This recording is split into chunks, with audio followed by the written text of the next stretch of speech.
Before we begin, it's critical to state that this video is for informational purposes only and is not a substitute for professional medical advice, diagnosis, or treatment. We are not medical professionals.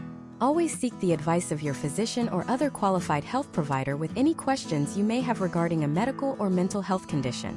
Never disregard professional medical advice or delay in seeking it because of something you have seen in this presentation. 1 in 5 American adults experiences mental illness in a given year. That's nearly 53 million people. But what if I told you that number, as staggering as it is fundamentally wrong? What if the statistic misses the entire point? Because the real number of people who deal with their mental health every single day isn't 1 in 5. It's 5 in 5. It's everyone. It's you. It's me. Let me ask you a question. Imagine 2 people. First, there's Jessica. She's a high-powered attorney, just won a landmark case. Her career is soaring. But when she gets home, she's overwhelmed by a crushing sense of anxiety, a feeling that it's all going to fall apart. She can't sleep. She feels like an imposter. Now imagine David.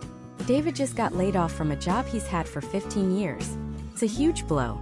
But after the initial shock, he feels a strange sense of relief, a quiet optimism about starting something new. He's sleeping better than he has in years. So, who has better mental health? The successful lawyer or the unemployed father? The old way of thinking gives us a simple but useless answer. It puts people in one of 2 boxes. You're either mentally ill, or you're perfectly fine. There is no in-between. In that broken model, Jessica, despite her success, might be labeled with an anxiety disorder, putting her in the sick box. David, despite his unemployment, would be considered healthy. This black and white thinking is the single biggest reason we misunderstand ourselves and each other. It's why we're afraid to talk about how we really feel. It's why we wait until we're at a breaking point to seek help. This video is your guide to destroying that old model. We're going to give you a new map for understanding your own mind, a framework used by modern psychologists and therapists that will revolutionize how you see yourself. This is the mental health spectrum, and understanding it is the first most crucial step towards gaining control over your own well-being. By the end of this journey, you will stop asking the question, "Am I normal?" And you'll start asking a much more powerful question. Where am I on my spectrum today, and what do I need to thrive? Think about physical health for a second. It's obvious that it isn't a simple on or off switch, right? You're not just sick or healthy. You could be an Olympic athlete in peak physical condition. You could be generally fit but recovering from a tough workout. You could have a common cold. You could be managing a chronic illness like diabetes. Or you could be in the emergency room with a broken leg. It's a vast dynamic spectrum, and you can move from one point to another in a matter of hours. Your mental health works the exact same way. It's a continuous line. On one end, you have what we might call thriving. This is where you feel resilient, energetic, connected, and purposeful. You're not just free of symptoms, you're actively flourishing. On the complete opposite end, you have struggling or in crisis. This is a state of severe distress, where your mental health is significantly interfering with your ability to function in daily life. And here is the most important part. All of us, every single one of us, move back and forth along this line throughout our lives, our years, and even throughout a single day. You are not a fixed point. Waking up after 8 hours of deep sleep, feeling rested and optimistic, you're starting your day closer to the thriving end. An hour later, you get an infuriating email from your boss and spill coffee all over your shirt. Suddenly, you've slid down the spectrum towards the middle. You're not sick. You're just having a Tuesday. You get a call from a good friend that makes you laugh and you slide back up a bit. This constant movement is not a sign of weakness or instability. It is the definition of being a healthy, responsive human being. The goal is not to build a fortress at the thriving end and never leave. That's impossible. The goal is to develop the awareness to know where you are on the spectrum at any given moment, and to build the skills to gently guide yourself back in a positive direction when you start to slide. Why does this shift in perspective matter so much? Because it changes everything. First, it removes the shame and stigma. The old binary model creates a terrifying cliff. As long as you're on the healthy side, you pretend everything is fine. But you live in fear of falling off that cliff into the sick category, because you believe that once you're there, you're broken, labeled, and different from everyone else. The spectrum model replaces that cliff with a gentle, rolling landscape. There's no shame in being in a valley. It's just part of the terrain. It's a place everyone visits. The only question is how you navigate it. Second, this model encourages proactive health, not just reactive crisis management. You don't wait for your car to break down on the highway before you think about changing the oil, right? You do regular maintenance. The spectrum model teaches you to do the same for your mind. It encourages you to check in with yourself, to notice the small shifts, and to practice mental hygiene, little habits and skills that keep you resilient, long before you ever approach a crisis. It's the difference between mental fitness and mental emergency services. And finally, it builds empathy. When you see yourself on a spectrum, you automatically see others on one too. That person who cut you off in traffic isn't just a jerk. They're a person who is likely very far down the struggling end of their spectrum today. Your partner who seems distant and irritable isn't trying to punish you. They're navigating their own internal landscape. It allows us to replace judgment with curiosity and compassion. So this is our new map, a dynamic, ever-changing spectrum that we all live on. We've thrown out the old broken model of sick versus healthy. But a map is useless if you don't understand the terrain it represents. Now, we need to explore what this landscape actually looks like. We need to understand the powerful forces that pull us towards one end or the other. Our biology, our thoughts and behaviors, our social connections, our environment, and even our daily habits. We're going to walk step by step through each major zone of this spectrum. We'll explore what it feels like to be thriving and how to cultivate more of that resilience. We'll look at the massive middle ground, the zone of coping and surviving where most of us spend a lot of our time. And we will look with clarity and compassion at the struggling and crisis zones, understanding what's happening in the brain and body, and what the first steps toward help really look like. And most importantly, for each and every point along this line, we're going to equip you with practical, science-backed strategies you can use to build a healthier, more flexible, and more resilient mind. This is not just an exercise in understanding. This is a blueprint for taking control. And that blueprint begins not in crisis but in strength. It begins by understanding what it truly means to be on the green, thriving end of the spectrum.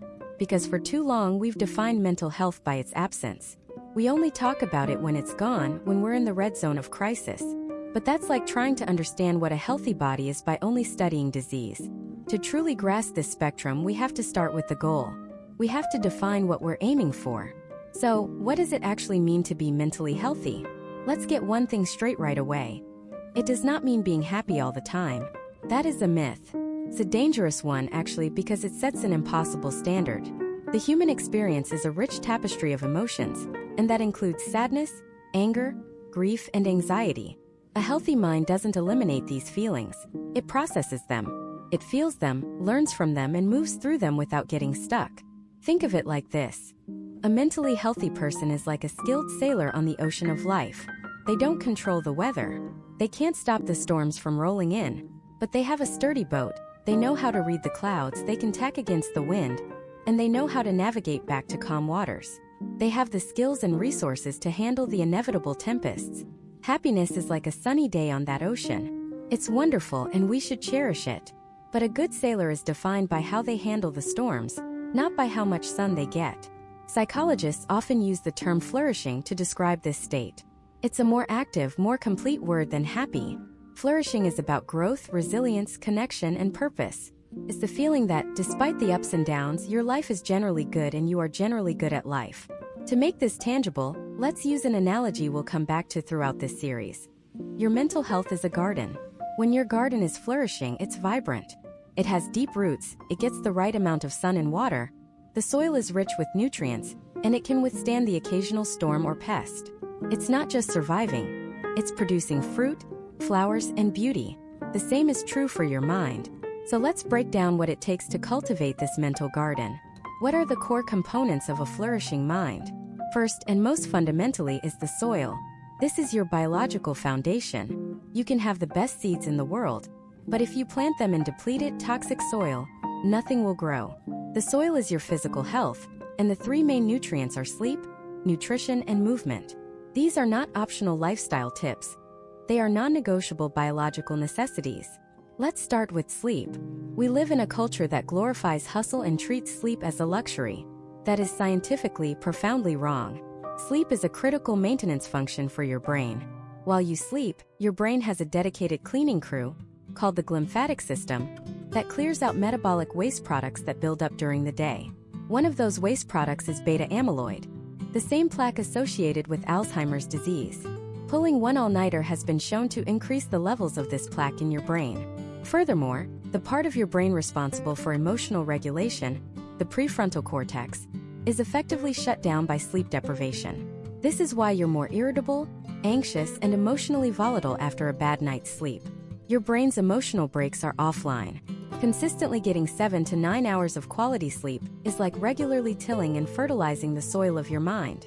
Next is nutrition. The phrase "you are what you eat" is not a metaphor. Your brain is built from the food you consume. It requires a steady supply of vitamins, minerals, and healthy fats to function. Your gut, often called the second brain, is home to trillions of bacteria that produce over 90% of your body's serotonin, a key neurotransmitter for mood regulation. A diet high in processed foods, sugar, and unhealthy fats is like feeding your garden with poison.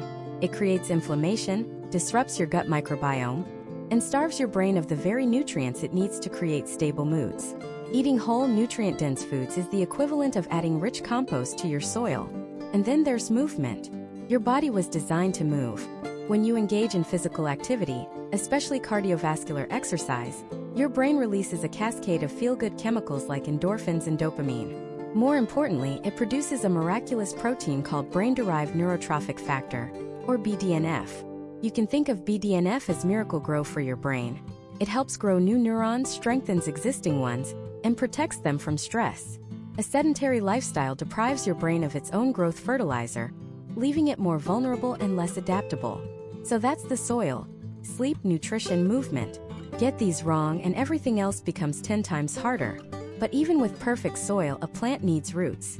The roots of your mental garden are your sense of connection and purpose. They anchor you. They draw nourishment from the world around you and give you stability when the winds of life start to blow. Humans are a social species. We are hardwired for connection. For thousands of years, being part of a tribe was essential for survival. Being isolated was a death sentence. Your brain still operates on that ancient software. Loneliness and social isolation trigger the same threat responses in your brain as physical danger. Chronic loneliness has been shown to be as damaging to your physical health as smoking 15 cigarettes a day. In a flourishing state, you have deep, meaningful connections with other people. This doesn't mean you need to be an extrovert with hundreds of friends. It means having a few people in your life you can be vulnerable with, who you can count on, and who count on you. It's about the quality of the connection, not the quantity. The other major root is purpose. Purpose is the answer to the question, why do I get up in the morning? It's the feeling that your life matters, that you are contributing to something larger than yourself. This doesn't have to be some grand, world-changing mission. Your purpose could be raising kind children, being a reliable friend, creating art, caring for animals, or excelling at your job. It's the organizing principle that gives your daily actions meaning. Without purpose, we are adrift. We are a plant with no direction to grow towards the sun. A sense of purpose is a powerful psychological anchor that provides motivation and resilience in the face of adversity. So we have rich soil and deep roots. What's next? A garden needs regular sun and water. These are your daily mental health practices, the conscious, active things you do to nurture your mind. Two of the most powerful are mindfulness and gratitude. Mindfulness is simply the practice of paying attention to the present moment without judgment. Our minds are constantly wandering, ruminating about the past, worrying about the future. Mindfulness is the act of gently bringing your attention back to the here and now. It's like strengthening a muscle. The more you do it, the better you get at noticing your thoughts and feelings without being swept away by them.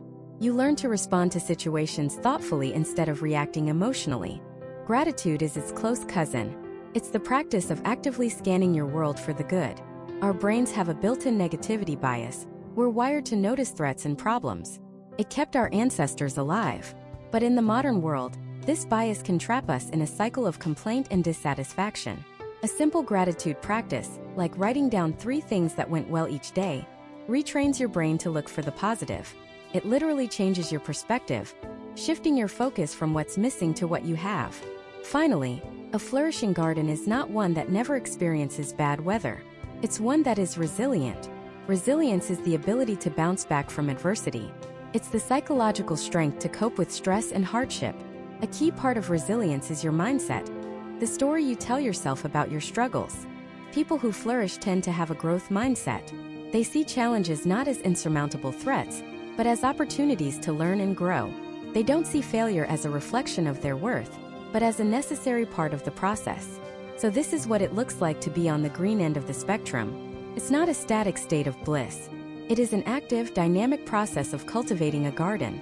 It's tending to your biological needs, nurturing your connections and purpose, engaging in daily practices that nourish your mind, and building the resilience to weather the inevitable storms. It's a state of well-being you create, not one you simply find. But what happens when a drought hits? When the soil gets depleted?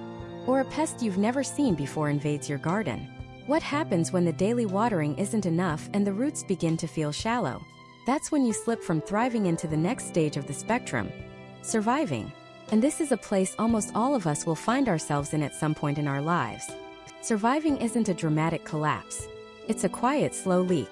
It's the feeling of running on a low battery, where every action requires a little more conscious effort than it used to. It's functioning without flourishing. The garden of your mind is still there, the plants are technically alive, but the color has faded. The leaves are a little droopy, maybe a bit yellow around the edges. There's no new growth. You're just maintaining. Think about your morning. When you're thriving, the alarm might be an annoyance, but you get up with a sense of purpose, maybe even looking forward to your coffee or the day ahead. When you're surviving, the alarm is an antagonist. It's the first battle in a long, grueling war against the day. You hit snooze not for a few extra minutes of restful sleep, but for a few extra minutes of avoiding the conscious effort of being awake. When you finally drag yourself out of bed, there isn't a fog that lifts. There's a fog you have to carry with you. This is the land of just getting by. It's a space so common, so normalized in our hustle-obsessed culture, that many of us don't even recognize it as a distinct phase of our mental health. We just call it life. We call it the grind. We call it being an adult. Let's imagine a day in this stage. You get to work. You open your laptop. You know what you need to do. The tasks are familiar. You complete them, you answer the emails, you attend the meetings. You're competent. You're productive. But the spark is gone. The work that once felt engaging or meaningful now feels like a series of boxes to be checked. You find yourself staring at the screen, the cursor blinking, your mind a total blank, not because the task is hard, but because summoning the mental energy to care feels impossible. Lunch isn't a break. It's a refueling stop you take at your desk so you can get back to checking the boxes sooner, just to make the day end faster. And then there's the subtle loss of joy in things you used to love. This isn't a deep depression where nothing feels good. It's more insidious. It's the guitar gathering dust in the corner. It's the running shoes that haven't been touched in a month. It's your favorite show, the one you used to binge watch with excitement, now playing in the background while you scroll endlessly through your phone, not really absorbing either. This phenomenon has a clinical name: anhedonia, the inability to feel pleasure. But in the surviving stage, it's often a softer, more muted version. It's not that you can't feel pleasure. It's that the effort required to seek it out feels too high a price to pay. A friend texts, "Drinks tonight." The thriving you would have jumped at the chance to connect. The surviving you sees a mountain of effort. You have to get ready, you have to drive there, you have to make small talk, you have to expend social energy you just don't have in the bank. So you text back a lie you almost believe yourself. "So sorry, swamped with work. Rain check soon." And you feel a wave of relief as you sink back into the couch. The isolation feels safer, feels easier. This is the core of the surviving stage, the path of least resistance. Your brain, trying to conserve its limited energy, starts to automate your life. Your routines become rigid. Your food choices become simple, whatever is fastest, not what's most nourishing. Your entertainment becomes passive, scrolling, not reading. Watching, not creating. You're living on autopilot because manual control is just too exhausting. Why do we end up here? Often it's the result of chronic, low-grade stress. It's not one big traumatic event. It's the death by 1,000 paper cuts, the constant pressure of deadlines, the simmering financial worries, the background anxiety of political and social turmoil, the invisible labor of managing a household or caring for family. Your nervous system is like a computer with too many tabs open for too long. It doesn't crash, but it starts to lag. Everything becomes slower, less responsive. Burnout is a major highway that leads directly to the land of surviving. It happens when your ambition and your energy reserves are completely out of sync. You've been pushing so hard, for so long, pouring everything you have into your work, your family, or a goal, that you've emptied the well. And now, even when you try to draw water, you just get mud. You become cynical. You feel detached from your own accomplishments. You feel a profound sense of ineffectiveness, like nothing you do matters anyway. Life transitions are another common entry point, even the good ones. Getting a promotion, moving to a new city, having a baby. These are wonderful things, but they are also massive disruptors. They demand enormous amounts of adaptive energy. Your brain and body are working overtime to adjust to a new reality. And the first thing to be sacrificed is the energy for flourishing. The priority shifts from growth to simple stability. You're not trying to build a new wing on the house. You're just trying to make sure the foundation doesn't crack. The danger of the surviving stage is its stability can feel permanent. Unlike a crisis, which demands a response, surviving can be sustained for months, even years. We adapt to the fog. We get used to the low battery. We forget what it felt like to be fully charged. We see others around us doing the same thing and we tell ourselves, this is just how it is. The coping mechanisms we develop here are often passive and numbing. That extra glass of wine at night to take the edge off. The 3-hour nightly dive into social media to avoid being alone with our own thoughts. The comfort food that provides a momentary hit of dopamine. These aren't necessarily destructive habits in the short term, but they are forms of avoidance. They are ways of quieting the check engine light instead of actually looking under the hood. And this is the critical point. While you're in survival mode, your resilience is low. Remember that plant with the shallow roots and yellowing leaves? Still alive, yes, but it has no defense. It's incredibly vulnerable. A sudden heat wave, a pest, a period of drought, things a healthy, thriving plant could easily weather, could be devastating. For us, that unexpected stressor could be anything. A critical comment from your boss. An argument with your partner. A sudden, unexpected bill in the mail. When you're thriving, you have the emotional resources to handle that. You can process it, problem solve, and bounce back. But when you're already running on empty, that one extra thing can feel catastrophic. It can be the gust of wind that finally knocks the fragile plant over. This is the tipping point. This is where the quiet, chronic state of surviving begins to curdle into something more acute and painful. It's the moment when just getting by is no longer possible.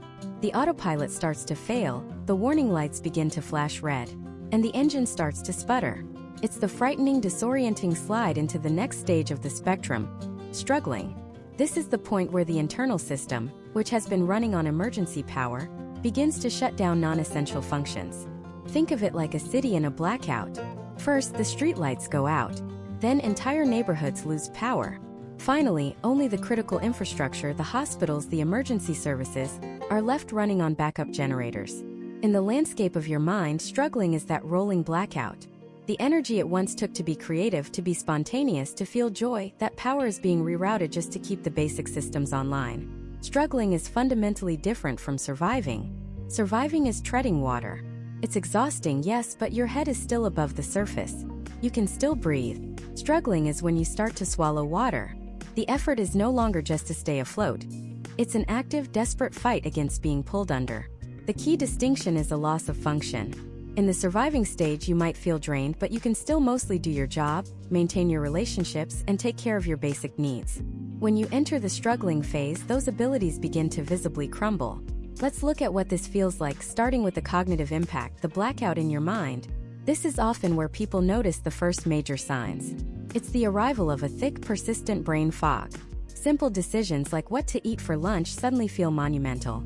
You stand in front of the open refrigerator staring blankly, not because you're picky, but because the mental process of choosing, preparing, and eating feels like a complex, multi-step algorithm that your brain simply can't run. Concentration shatters. You might read the same paragraph in a book or the same email at work 5 times and still have no idea what it says. The words just slide off your mind without sticking. Your short-term memory feels shot. You walk into a room and completely forget why you're there. You miss appointments you swore you'd remember. This isn't carelessness. It's a symptom of a brain that is so overwhelmed managing a high-stress load that it no longer has the resources for executive functions like planning, memory, and focus. And then there are the thought patterns. In the struggling phase, your mind can become a hostile environment. Negative self-talk isn't just a fleeting thought. It becomes the constant background narrator of your life. Every small mistake is magnified into a catastrophic failure. A bit of constructive criticism from your boss isn't just feedback. It's proof that you're incompetent and about to be fired.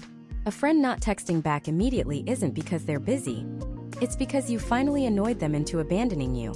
This is called catastrophizing, And it's your brain's threat detection system going into overdrive, seeing mortal danger in every shadow. You get trapped in rumination loops, replaying mistakes and anxieties over and over again, like a skipping record you can't fix. Next comes the emotional fallout. If surviving is feeling emotionally muted and gray, struggling is a chaotic storm of intense, often contradictory feelings. Your emotional regulation system goes haywire. Irritability is a huge one. Suddenly, everything gets under your skin. The sound of someone chewing, the traffic on your commute, a slow internet connection. These aren't minor annoyances anymore. They trigger a disproportionate, white-hot flash of anger. This happens because your capacity to handle frustration, your emotional buffer, is completely gone. You're running on a raw nerve. Anxiety also ramps up significantly. It's no longer just a background hum of worry. It becomes a physical, intrusive presence. You might feel a constant tightness in your chest, a knot in your stomach. You might experience panic attacks that seem to come out of nowhere, leaving you breathless and terrified. Sadness deepens into something heavier, a persistent weight that colors every experience. Moments that should be happy feel hollow. You might find yourself crying easily, or wanting to cry but being unable to, trapped in a state of profound numbness. This numbness can be one of the most frightening parts of struggling. The feeling of being disconnected from yourself, your life, and the people you love, as if you're watching it all happen from behind a thick pane of glass. These cognitive and emotional shifts inevitably lead to behavioral changes. This is where the struggle becomes visible to the outside world, even if people don't understand what they're seeing. Sleep is one of the first things to go. For some, it's insomnia. You lie awake for hours, your mind racing with anxious thoughts, only to fall into a shallow, unrestful sleep an hour before your alarm goes off. For others, it's hypersomnia. You sleep for 10-12 hours and still wake up feeling utterly exhausted, using sleep as an escape from the pain of being awake. Your relationship with food often changes. You might lose your appetite completely, the thought of eating feeling like a chore. Or you might turn to food for comfort, eating to fill an emotional void, which can lead to feelings of guilt and shame, fueling the negative cycle. Social withdrawal intensifies. In the surviving stage, you might force yourself to go to social events. In the struggling stage, you start canceling. The effort required to perform normalcy, to smile, to make small talk, to pretend you're okay, feels physically impossible. You isolate yourself not because you don't care about your friends, but because you feel like a burden, and you lack the energy to maintain the facade. And finally, the physical toll. The mind and body are not separate. When your mind is struggling, your body keeps the score. Chronic stress floods your system with hormones like cortisol, which over time can wreak havoc. You might experience persistent tension, headaches, or migraines. Your immune system weakens, so you get sick more often. You might develop digestive issues, an upset stomach, acid reflux, irritable bowels. You feel a deep, bone-weary fatigue that no amount of sleep can fix. It's not just being tired, it's a cellular-level exhaustion. Your body is screaming for a break that your mind can't give it. This is the stage where the mask of "I'm fine" becomes incredibly heavy. It takes a monumental amount of energy to get up, get dressed, go to work, and pretend that everything is okay. Every polite smile, every cheerful "How are you?" every completed task feels like a Herculean effort. You live in fear of someone asking, "Are you really okay?" Because you're terrified that if you tell the truth, you'll completely fall apart. And so you pour all of your dwindling energy reserves into maintaining this illusion of wellness, which only drains you faster, leaving nothing left for yourself when you get home. It's a vicious, exhausting cycle. The slide from surviving to struggling isn't a moral failure. It isn't a sign of weakness or a lack of willpower. It is a sign that the load you are carrying has exceeded your capacity to carry it. Your coping mechanisms, which were just barely enough to keep you afloat, have been overwhelmed. This can be triggered by a major event, a death, a divorce, losing a job, or it can be the result of a slow, steady accumulation of smaller stressors that finally becomes an unbearable weight. Struggling is a critical, dangerous, and pivotal stage on the mental health spectrum. It's a loud, blaring alarm telling you that the systems are failing and a total shutdown is imminent. It's a crossroads.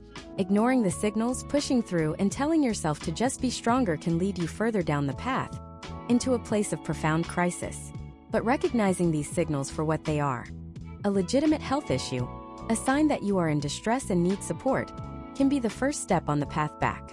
It's the moment of realizing that what you're experiencing is real, it's serious, and it's more than you can handle alone.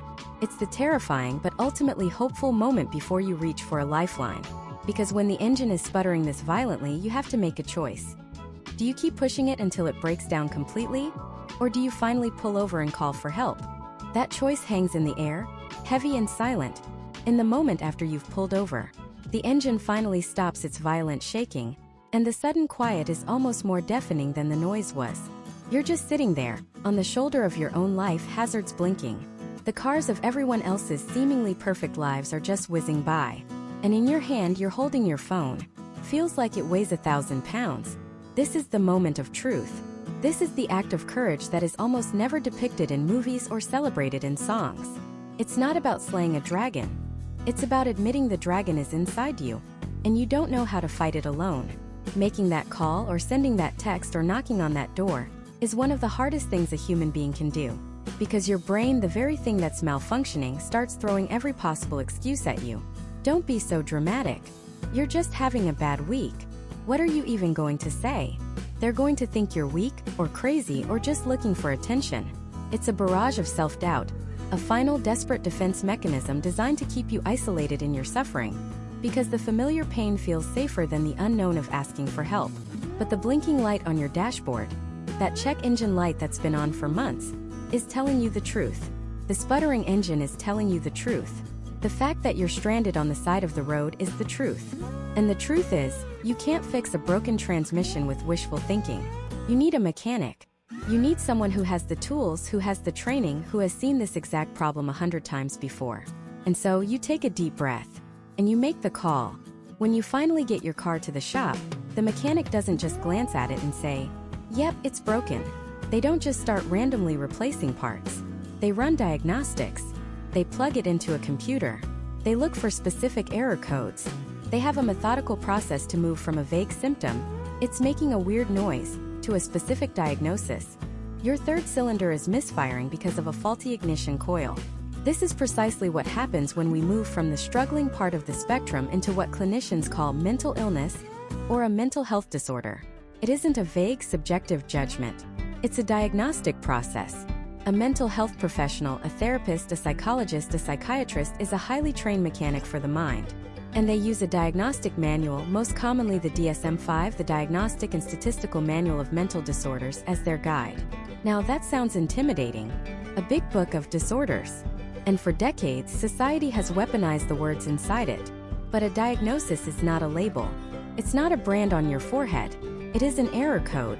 It's the mechanic telling you exactly which part of the engine needs attention. To get to that diagnosis, they generally look at 3 critical factors. Think of them as the 3 main questions the mechanic asks. First, distress. How much pain is this causing you? Is this a minor annoyance? Or is it a source of significant emotional suffering? Everyone feels sad sometimes. But is this sadness a deep, persistent ache that colors your entire world gray? Everyone gets nervous. But is this anxiety a constant churning dread that stops you from sleeping, from eating, from feeling any sense of peace? The level of personal suffering is the first clue. Second, dysfunction. This is maybe the most important one. How much is this problem interfering with your life? Is it getting in the way of your ability to function? A car that makes a little rattling noise is annoying. A car whose engine seizes up in the middle of the freeway is dysfunctional. In human terms, this means looking at the key areas of your life. Is your anxiety so severe you can't go to the grocery store or give a presentation at work? Is your depression so heavy you can't get out of bed, maintain your hygiene, or connect with your friends and family? Is your mind racing so much you can't focus on a single task?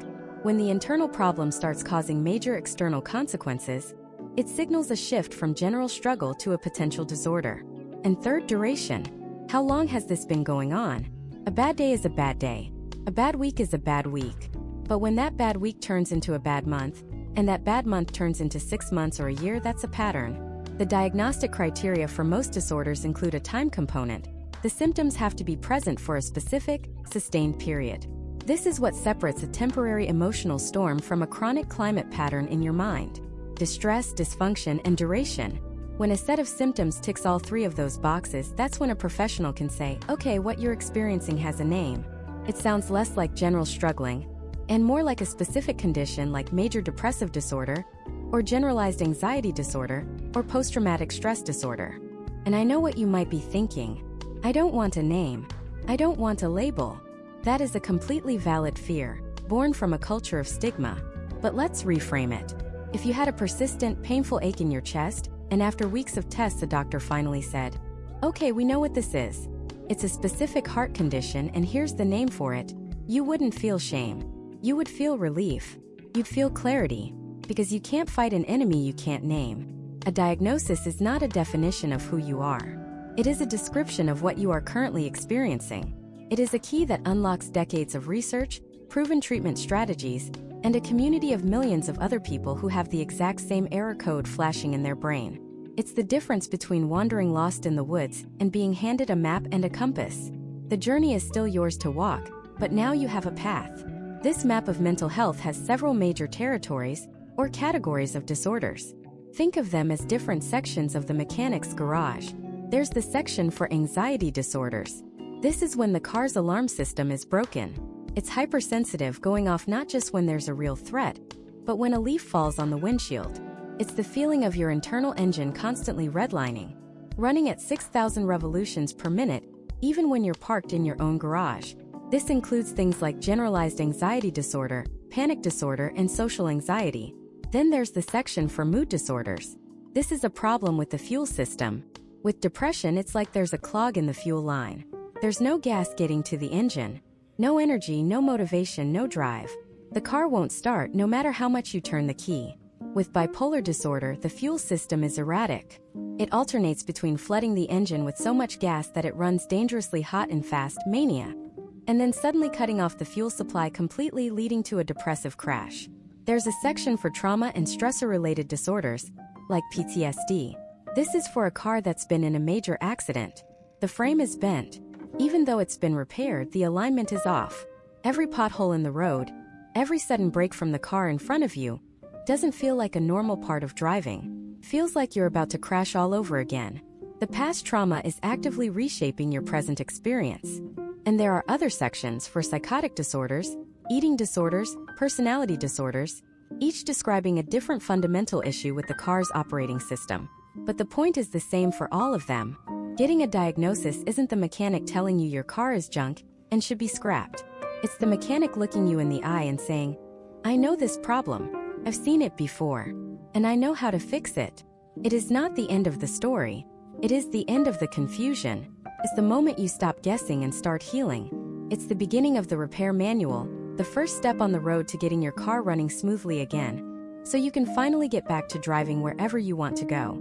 And once you have that manual, you can finally open the hood and see what you're actually dealing with. Before, it was just a confusing mess of wires, hoses, and metal. Problem you couldn't even name. But now, with the manual in hand, you start to see that it's not just a random mess. It's a system, a series of interconnected parts, each with a specific function. And the problems, you realize, aren't random either. They fall into categories. Think of it like this: your mental health is the entire car. But the car has different systems. It has an electrical system, the alarm, the lights, the sensors. It has an engine and a fuel system, the thing that provides power and energy. It has a chassis and a frame, the very structure that holds everything together.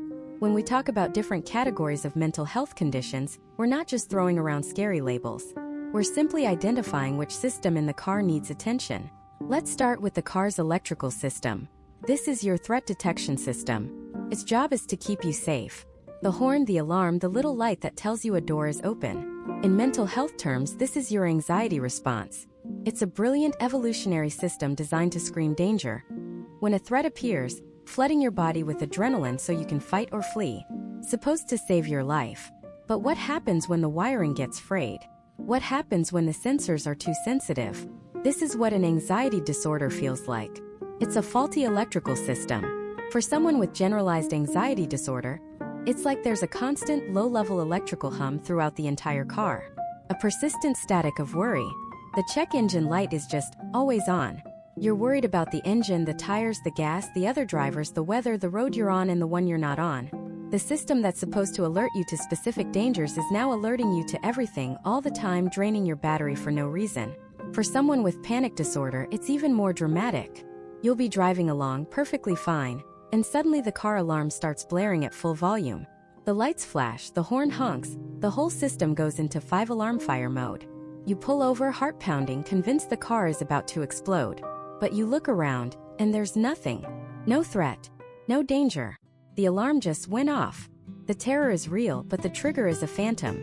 And the worst part is, you start to become afraid of the alarm itself. You start avoiding highways or certain intersections, terrified that it will go off again, leaving you stranded and terrified. Then you have phobias and social anxiety. This is like a sensor being wired incorrectly. For a specific phobia, maybe the alarm is programmed to go off every single time you see a bridge or a spider on the windshield. Your logical brain knows the bridge is safe, but the faulty wiring screams danger, and your body reacts as if it's true. With social anxiety, the faulty sensors are calibrated to other people. It's the constant paralyzing fear that other drivers are judging you, that you're going to merge wrong, that you'll stall at a green light and everyone will honk and stare. So you just stop driving altogether. You stay in the garage where it's safe. The key thing to understand about anxiety is that the goal isn't to rip out the alarm system. You need it. The goal is to repair the wiring, to recalibrate the sensors so they only go off when there's a real threat. It's about restoring the system to its original protective function, instead of letting it run your life. Now let's talk about a different system. The engine and the fuel system. This is what gives you power. It's what moves you forward, what gets you up hills, what determines your ability to cruise or accelerate. This system is your mood. And when it malfunctions, we're talking about mood disorders. Major depressive disorder is like a completely flooded engine. It's not about being a little sad or having a bad day. It's a fundamental mechanical failure. You can turn the key, you can press the accelerator all you want, but nothing happens. There's no spark, no combustion. The machinery that's supposed to convert fuel into energy is broken. The world sees someone who won't get out of the garage, and they say, just try harder, just turn the key. But they don't understand that you are turning the key. Your foot is pressed to the floor, but the engine won't catch. The lack of energy, the loss of interest, the feeling of worthlessness, it's not a choice. It's a symptom of a machine that has run out of power. Then you have bipolar disorder. This is one of the most misunderstood conditions, and the car analogy makes it clearer. This isn't just being moody.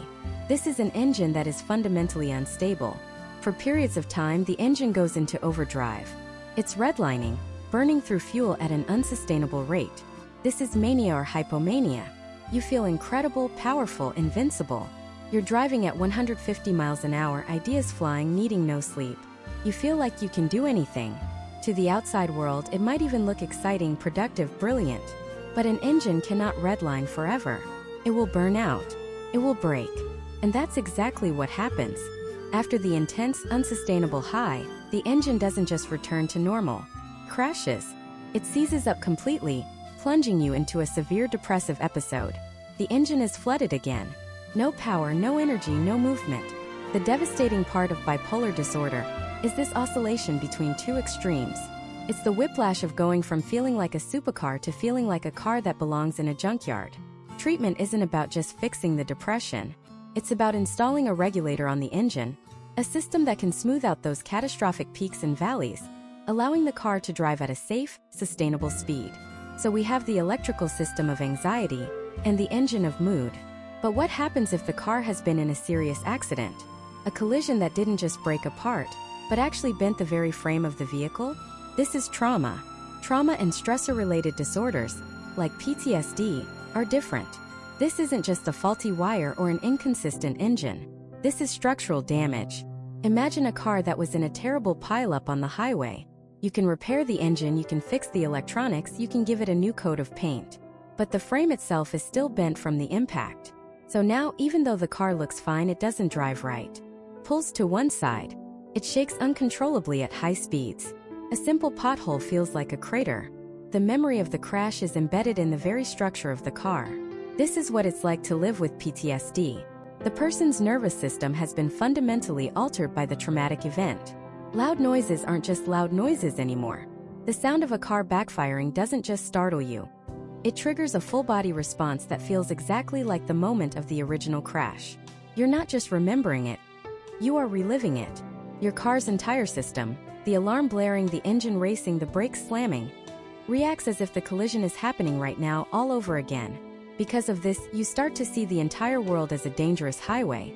You're constantly scanning for threats, checking your rearview mirror, avoiding certain roads or times of day. You can't just relax and enjoy the drive, because the bent frame is a constant physical reminder that a catastrophe can happen at any moment. Healing from trauma isn't about just telling the driver to get over it or forget the crash. You can't. It's a part of the car's history. Healing is the slow, difficult work of straightening the frame. It's about reinforcing the structure, realigning the wheels, and teaching the car's systems that they are no longer in that moment of impact. It's about making the car feel safe on the road again, so it can drive straight and true, even with the knowledge of the accidents it has survived. Anxiety, mood, trauma, the electrical system, the engine, the frame. These are just a few of the major sections in that repair manual. And understanding which system is acting up is the first step. But here's where it gets even more complex. A car is an integrated machine. A problem in one system almost always affects the others. A faulty electrical system can constantly drain the battery, making it harder for the engine to start. A bent frame from a traumatic accident puts immense stress on the engine, the suspension, and the wiring. These things don't happen in a vacuum. And this is the absolute core of understanding how mental health challenges develop. It's not just one thing. It's almost never just one thing. It's the interplay, the perfect storm of biology, biography, and bad luck. Let's move away from the car analogy for a moment and talk about a real human system.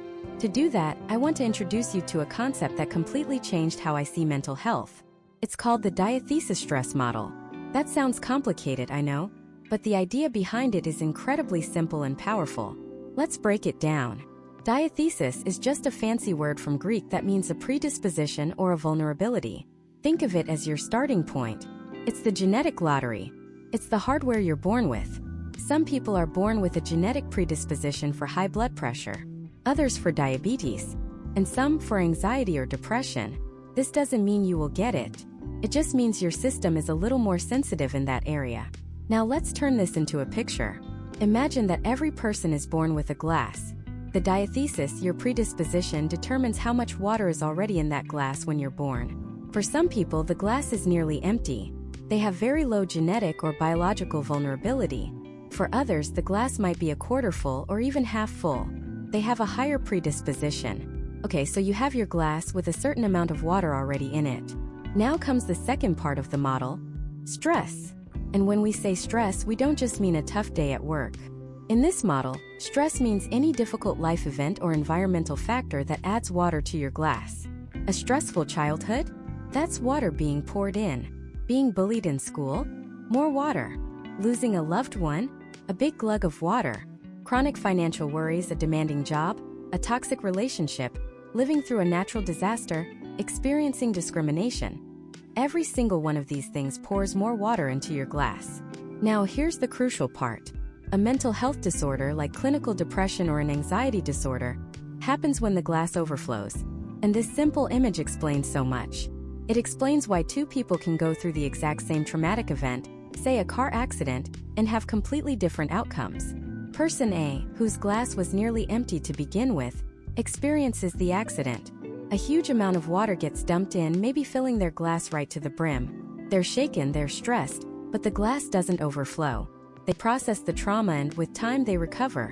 But person B goes through the same accident. They had the same experience, but their glass was already half full. Maybe they had a family history of anxiety, a difficult upbringing, some underlying biological vulnerability they never even knew about. For them, that same car accident, that same amount of water, is enough to make their glass overflow.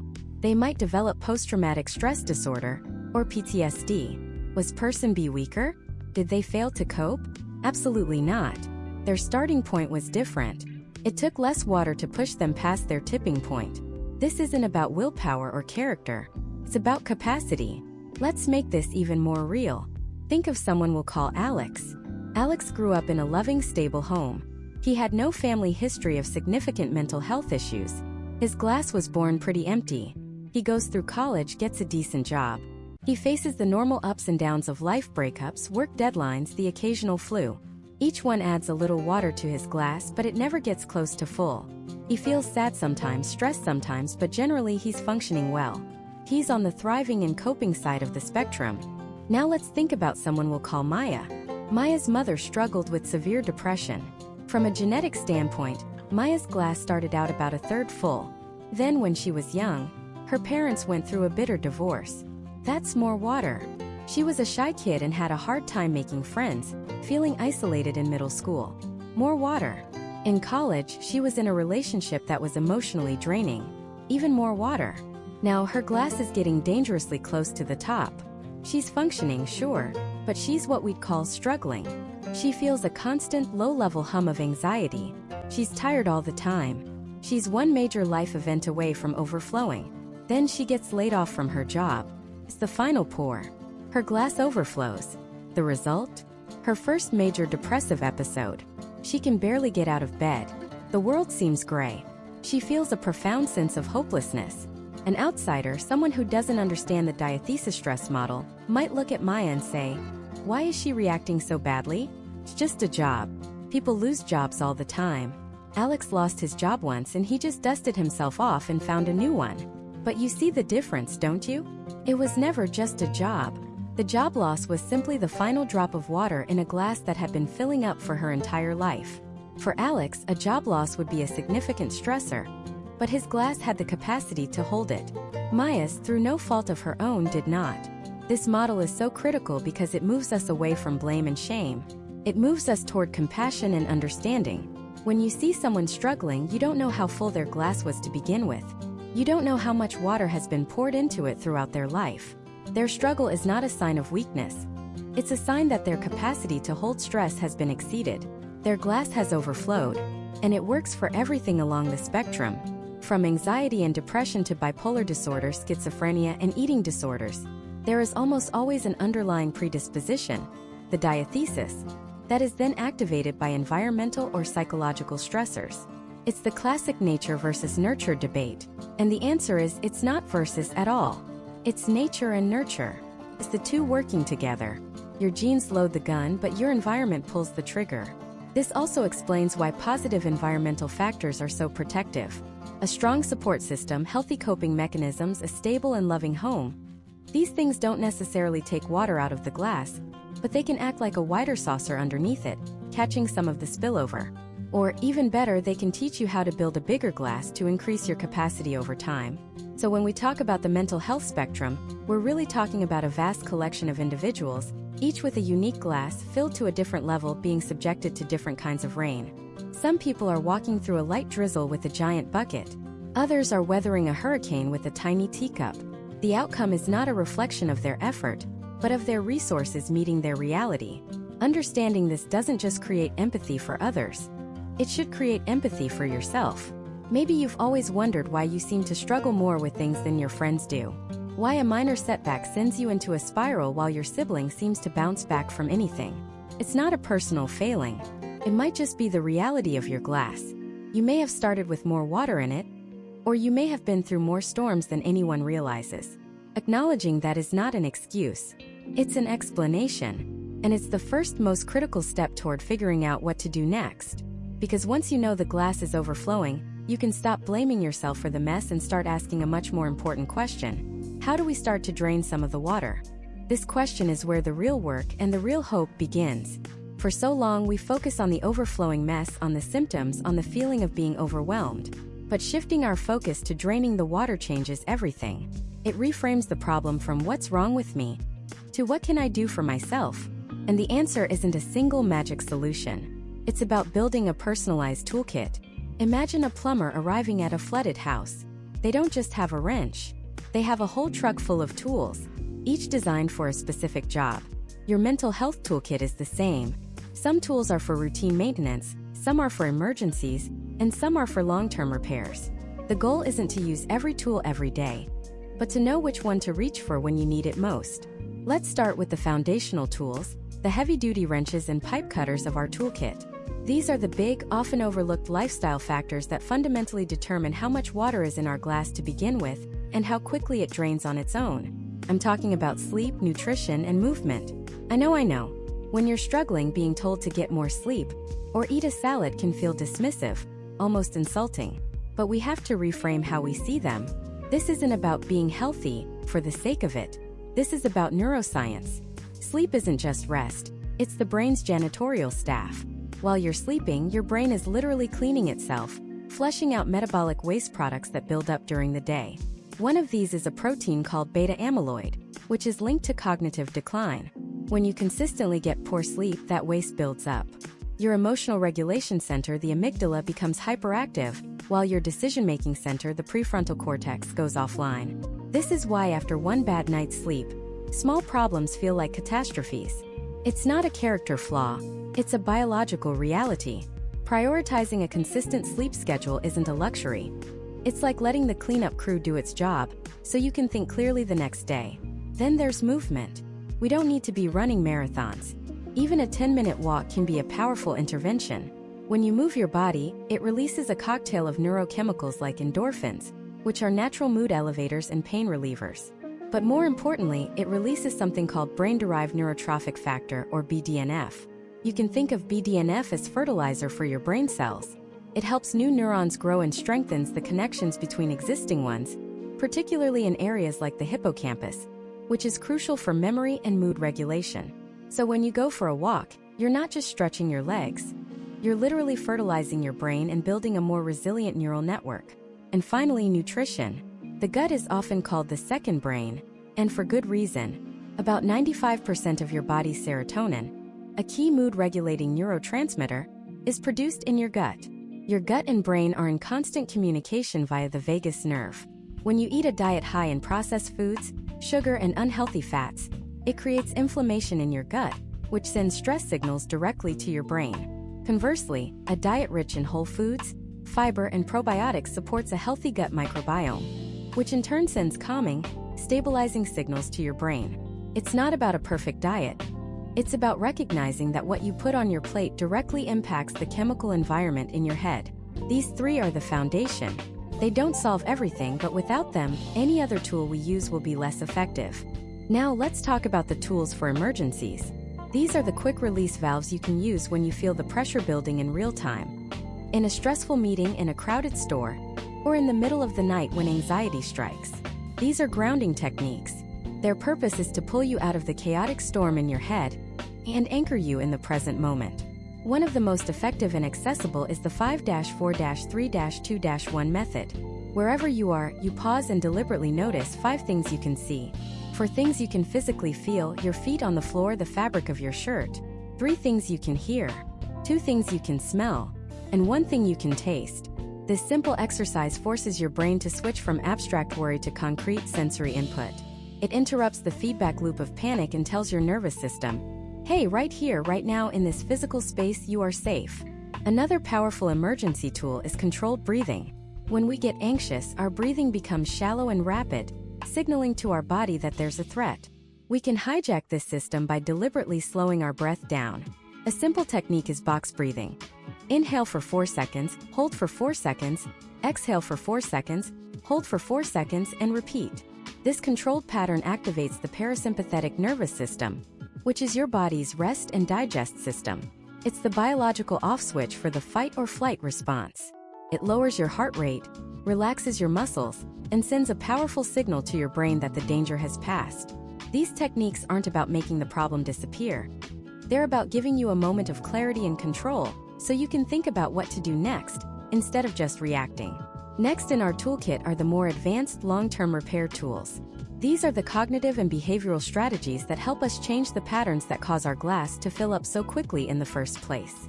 This is the heart of approaches like cognitive behavioral therapy, or CBT. The core idea is that our thoughts, feelings, and behaviors are all interconnected. Often, it's not the event itself that causes us distress, but our interpretation of that event. We all have automatic negative thoughts, or ANTs, that pop into our heads. I'm going to fail this presentation. Everyone thinks I'm an idiot. This will never get better. A powerful tool is learning to catch, challenge, and change these thoughts. When you catch one of these ANTs, you can put it on trial. Ask yourself, what's the evidence for this thought? What's the evidence against it? Is there a more balanced or compassionate way to look at this situation? What would I tell a friend who had this thought? This isn't about toxic positivity or pretending everything is fine. It's about recognizing that your first automatic thought is not always the truth. It's a hypothesis, and you have the power to investigate it and replace it with a more realistic and helpful one. For example, instead of, I'm going to fail this presentation, you might reframe it as, I'm nervous about this presentation, but I've prepared and I'll do my best. Even if it's not perfect, it's an opportunity to learn. This subtle shift can change your entire emotional response. Another key behavioral tool is called behavioral activation. When we're depressed or anxious, our world shrinks. We stop doing the things we used to enjoy because we don't have the energy or motivation. Behavioral activation flips this on its head. It says, don't wait to feel motivated to act. Act first and the motivation will follow. It involves scheduling small, achievable, and often enjoyable activities back into your life, even when you don't feel like it. It could be as simple as listening to one song, stepping outside for 5 minutes, or texting a friend. These actions create a positive feedback loop.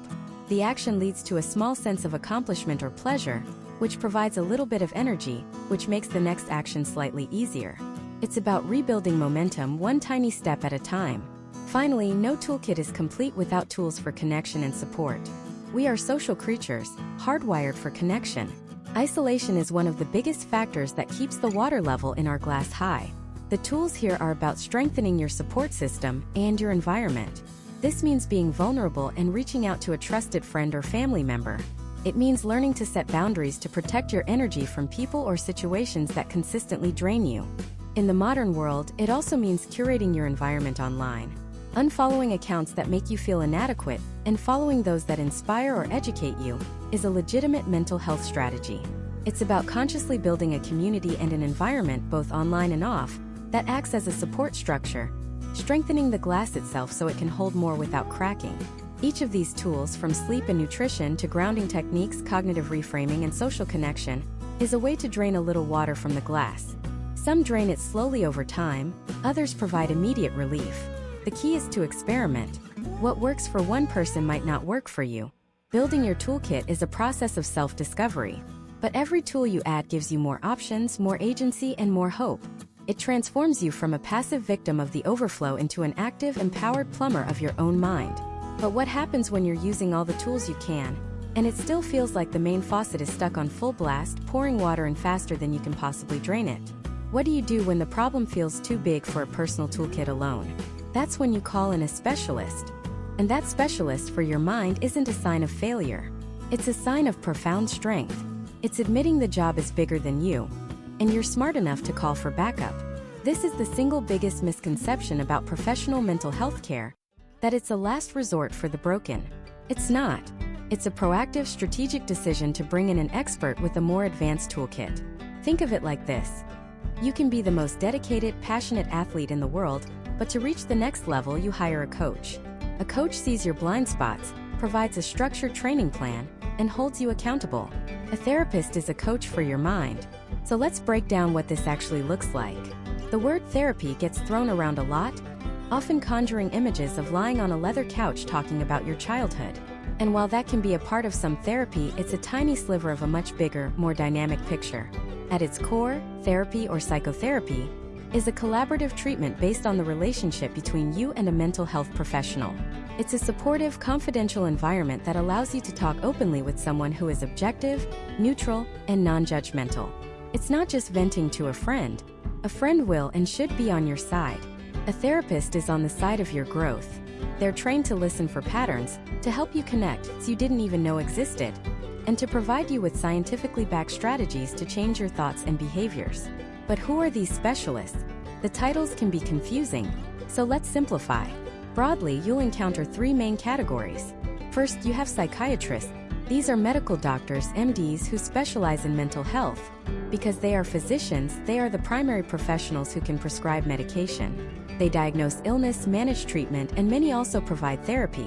Think of them as the master electricians of the brain, able to work with the complex wiring and chemical signaling. Next, you have psychologists. These professionals typically have a doctorate, a PhD or a PsyD. They are experts in the science of the mind and behavior. They can diagnose and treat a wide range of mental health conditions through therapy. They're also often the ones who conduct psychological testing for things like ADHD or learning disabilities. They are the architects who can help you understand the blueprint of your mind. Finally, you have a broad and incredibly important group of professionals like licensed professional counselors, licensed clinical social workers, and licensed marriage and family therapists. These professionals typically have a master's degree, and are trained in providing therapy or counseling. They are the skilled craftspeople on the ground, working with you day to day to rebuild, reinforce, and redecorate your inner world. For many people starting out, this is the type of professional they'll see for talk therapy. The most important thing isn't the specific letters after their name, but their area of expertise and, crucially, your connection with them.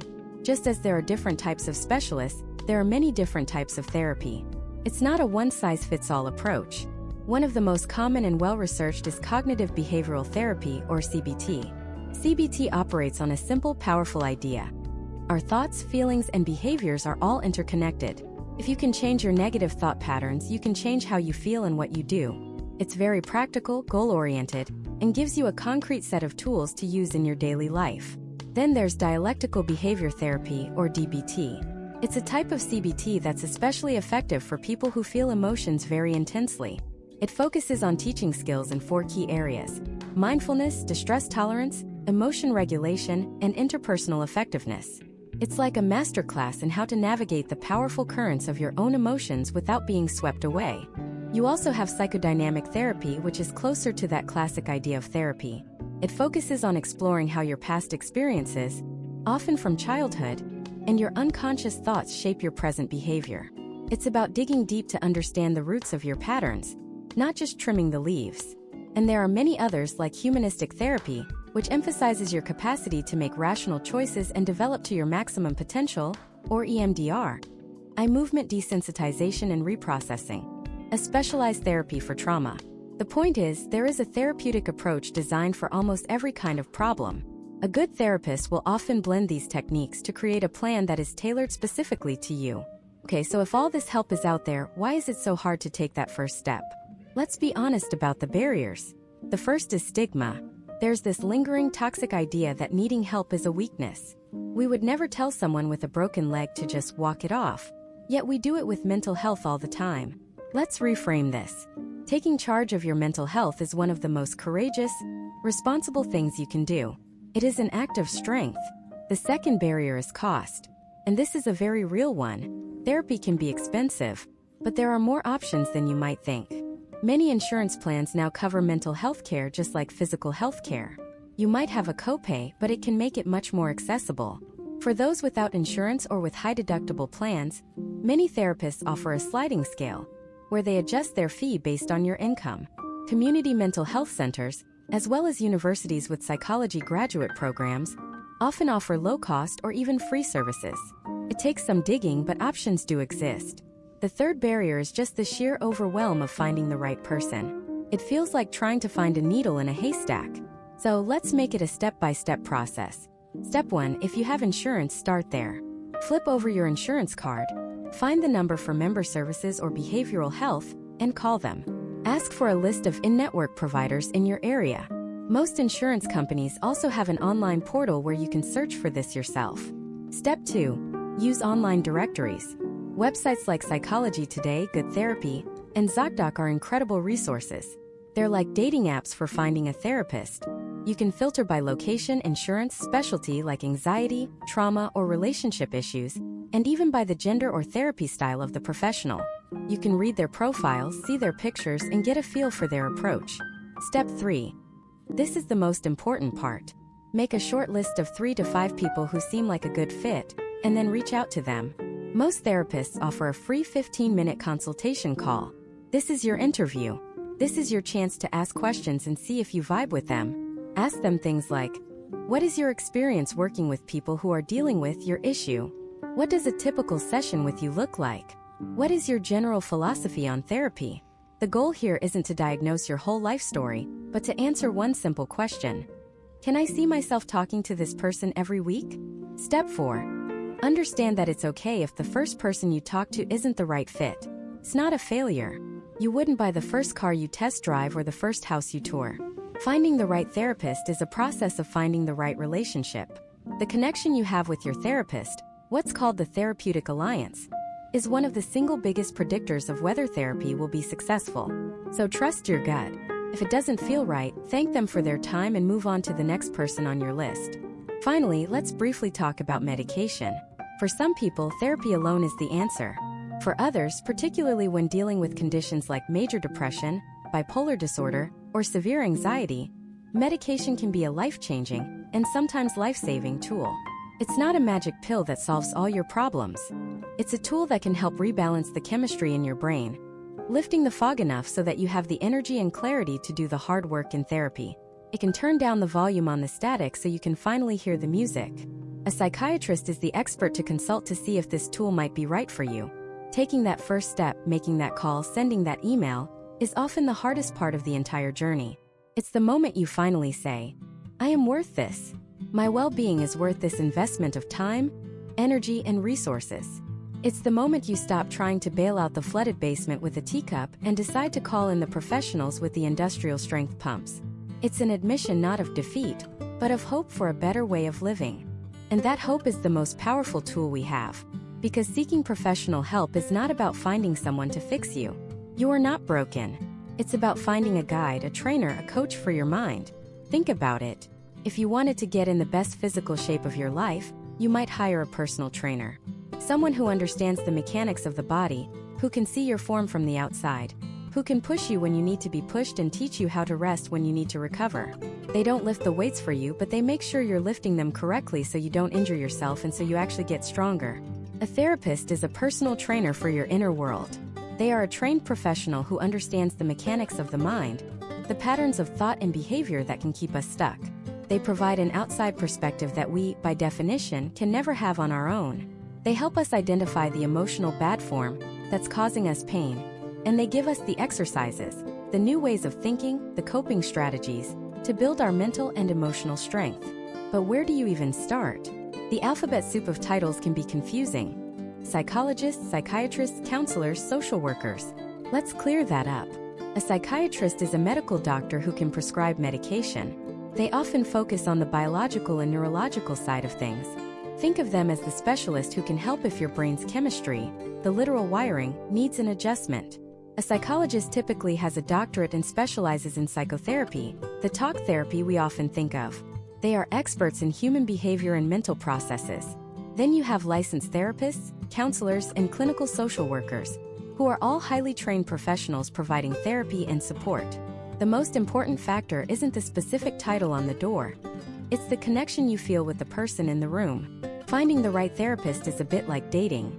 You might not click with the first person you meet, and that is perfectly okay. It's not a failure. It's a search for the right fit. The goal is to find someone you trust, someone you feel safe with, someone who gets you. And let's talk about the big fears that hold people back. The first is judgment. What will they think of me?